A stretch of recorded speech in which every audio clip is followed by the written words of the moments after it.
Hindi ko alam kung anong klaseng espiritu di kulastoy ang pumasok sa kokote ng aking ninang Joanna. Matapos ko siyang samahan para magpa-check up para sa kondisyon ng kanyang nasa sinapupunan. Bago kami umuwi, ay dumaan muna kami sa isang fast food at nagtanong pa siya ng ilang bagay na aking gusto. Nang makauwi kami sa bahay, biglaan ang pagiging seryoso ni Ninang Joanna at maging ako ay nagtaka bakit niya ako tinanong ng ganoong bagay. Nagtanong kasi siya sa akin kung ako raw ba ay binyag na at kahit ayokong sagutin ay sinabi ko na lang ang totoo na wala pa. Dahil sa edad kong 16 years old at graduating pa lang ng high school ay nasabi kong parang napakalabo pa ni jowa nga kako ay wala ako. At sa naging sagot sa akin ng ninang ay kaba ang naging bunga sa akin. At sabi ko malalagot ako kay ninong sakaling kanyang malaman. Pero hindi na ako nakahindi ng kanyang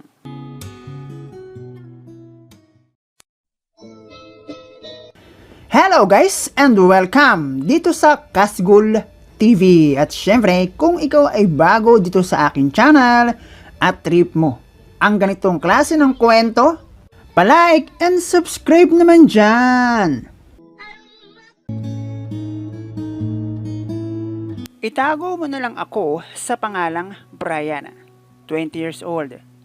High school na ako nang mapunta sa poder ng aking ninong at ninang. Yon ay hindi dahil mahirap o kapos ang aking pamilya. At parehas sa aking mama at papa ay parehong regular sa iisang company. At napunta ako sa poder ng aking ninong, yun ay dahil sa isang aksidente kung saan nadamay ang aking mga magulang at pareho silang binawian ng buhay. Mahirap para sa akin lang mag-move on at nahirapan akong tanggapin na nang dahil lang sa kapabayaan ng ibang tao ay nawalan ako ng magulang. At kung bakit naman sa aking mga ninong at ninang ako napunta, sa halip ay sa aking mga tiyo at tiya, yun ay dahil bago pa man sumakabilang buhay ang aking mga magulang, ay madalas na akong hiramin ng ninang Joanna para kanyang maging kasama sa bahay at ilang matatandang biruan na para di umano ay magkaroon ng privacy ang aking mga magulang at ako ay magkaroon na ng kapatid. At dahil sa pagkawala ng aking mga magulang, lahat ng naipundar meron sila ay sa aking pangalan na punta. Bahay, isang 4 wheels na pinag-interesan pa ng isa sa aking tiyo. Mabuti na lang at kasal ang aking mga magulang. At dahil sa pagkawala nila, lahat ng kanilang naipundar bilang mag-asawa ay garantisadong sa akin mapupunta. At ang savings ng aking mga magulang at marami pang iba. Kung iisipin naman bilang isang high school student, ay kaya ko nang mabuhay gamit ang mga naiwan sa akin ng aking magulang. Pero mas nagustuhan ko ang suggestion ng aking mga ninong at ninang na i-maintain ko lang ang bahay at wag munang galawin ang mga savings habang nag-aaral pa ako. At sila na raw ang bahalang magpaaral sa akin hanggang makatapos ako ng 4 na taon sa college. At pakinabangan ko na lang daw ang lahat kung kailan tapos na ako ng pag-aaral. Tutulong sila sa akin na makuha ang ilan pang naiwan ng aking magulang para sa akin, tulad ng insurance na hindi nagamit ng aking nawalang magulang. 28 years old na si Ninang Joanna. At sa loob ng 5 taon nilang kasal, ay hindi pa sila nagkakaroon ng anak. Di rin hamak na mas maganda ang bahay nila kesa sa amin at para sa akin, mas may kaya rin ang aking mga ninang. At isa rin yun sa napili kong dahilan kung bakit mas pinili ko ang magtiwala sa kanila. Medyo hindi rin kasi maganda ang reputasyon ng aking mga kamag-anak.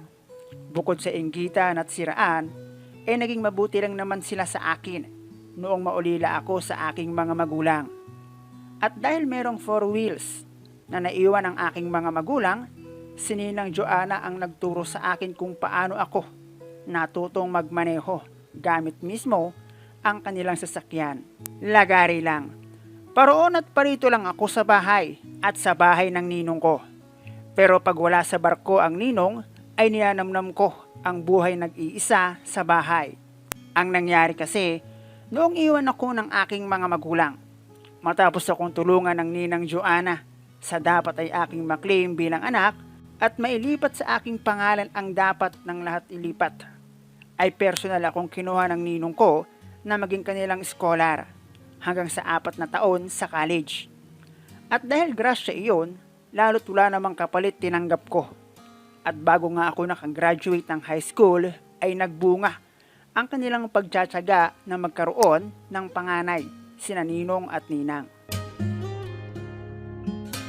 Simula nang mag-aral ako hanggang umabot ng 4th year high school ay hindi ko pa naranasan ang manligaw ng babae. Hindi dahil walang nagkakagusto sa akin o ako ay walang nagugustuhan. Hindi sa pagyayabang, pagamat ako ay anak lamang ng mag-asawa at simpleng manggagawa, ay minana ko naman ang kutis yayamanin, meron si mama, at height meron si papa. At mismong ang ninang Joanna ko ang nagsabi na sana sa akin magmana ng kagwapuhan ang magiging panganay nila kung lalaki at hindi kay Ninong Chris. Wala lang. Naisip ko kasi, ang pagkakaroon ng love life darating at darating sa buhay ng tao. Okay na sa akin yung tropa, barkada, pero syempre bilang lalaki, hindi rin ako nakaligtas sa sikretong teknik para maging mabilis ang pagtangkad. At walang ibang nakatulong sa akin kundi ang aking ninang Joanna din. At kung saan ako natuto ay doon din mismo sa kanilang bahay. At ako mismo ang mag-isang nakadiskubre.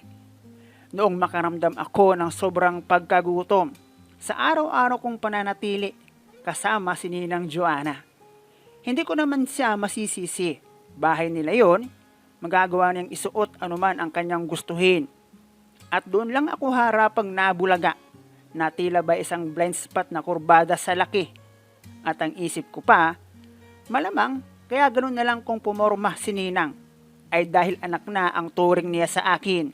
Bagay na mali kong naisip at napatunayan ko mismo sa aking sarili na maraming nabibiktima ng maling akala.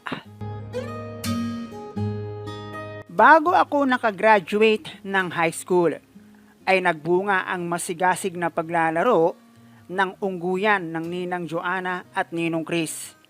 At mukhang ang huling baba ni Ninong ng barko ay naging mabisa pa sa effective, na ayon nga sa mga doktor, upon test, ay lalaki ang magiging panganay nila. At ang pagdadalang tao na iyon ng Ninang Joanna ay talagang nakita ko kung paano niya iningatan. At dahil meron naman silang sasakyan, hindi naging problema sa amin ng magpa-check up.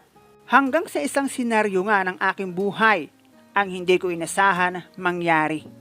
Pero alam ko sa aking sarili na ang bagay na iyon gusto ko rin. Kung hindi ako nagkakamali ay 7 months na ang nasa sinapupunan ng Ninang Joanna. At kahit ganong tila nakalulod siya ng isang buong pakwan, ay hindi may tatanggi na maganda at maapil pa rin siya. Lalo na kapag lalabas kami at nakasunglass kung bumaba ng sasakyan, ay iisipin mo talagang may class ang kanyang pamumuhay. Si Ninong Chris naman ay ayos din, yun nga lang, hindi porket siya ay aking ninong at ako ay kanyang scholar, ay sasabihin ko ng bagay ang itsura meron siya kay Ninang.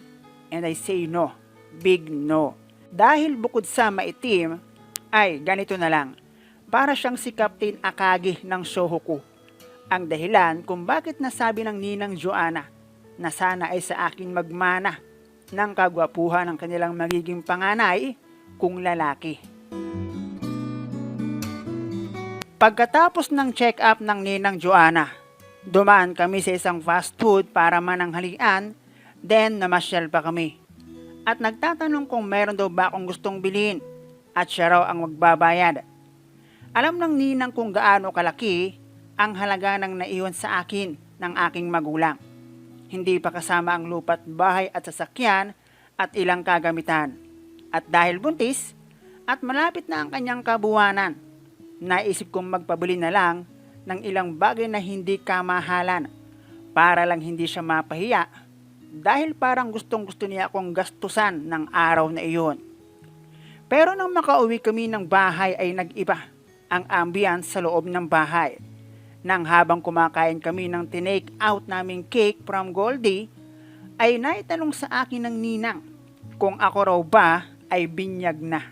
Nahiya ako syempre. At kahit ayaw kong sagutin, ay nagsabi ako ng totoo na wala pa.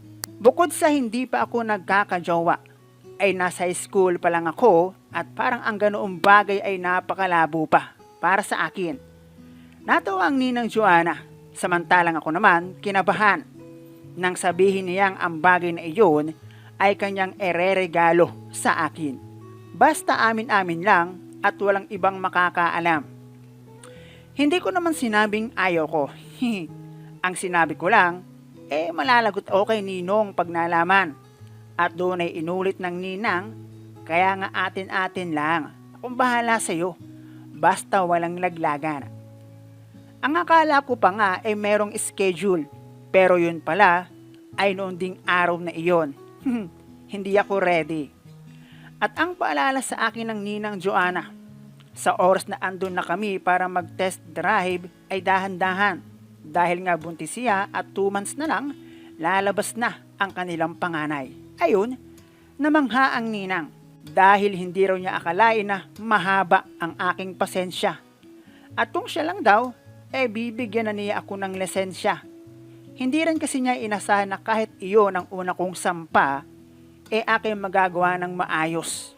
Muntikan ko pa raw talunin ng seaman sa paghulog ng angkla.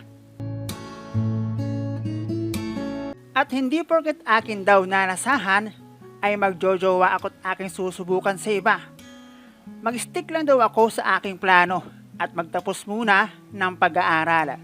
Ang totoo niyan, hindi ko alam kung anong klaseng espiritu ang pumasok sa kokote ng ninang. Yun pala, meron siyang narinig na chismis kung ang isang tao ay gusto mong maging kahawig ng iyong magiging panganay. Dapat kahit isang beses bago dumating ang kabuwanan ay iyong mapaparking. Pero may kondisyon at ang kondisyon ay iyong itinanong sa akin ng ninang. Gusto kong matawa at maging ako ay halos mahulog na rin. At amining si Ninang Joanna ay siyang nakatulong sa aking pagtangkad. Di ayun nga. Pero bago naman nagsilang ng pangaray ang ninang, ay dumating ang ninong. Pero ang narinig niyang chismis ay hindi 100% na epektibo. Naisip ko, kung mayroong epekto, baka dapat kinarer namin. Okay na din yun. At least 'di ba, hindi maghihinala ang ninong na ang kanya ay minsan ding naging akin. Eto, at 20 years old na ako. At padalaw-dalaw na lang ako kina ninang. Dito na rin ako sa bahay naglalagi. Malaki na ako at hindi na ako ang dating Brian. At planong pagyamanin ng mga bagay na sa akin ay iniwan ng aking mga yumaong magulang.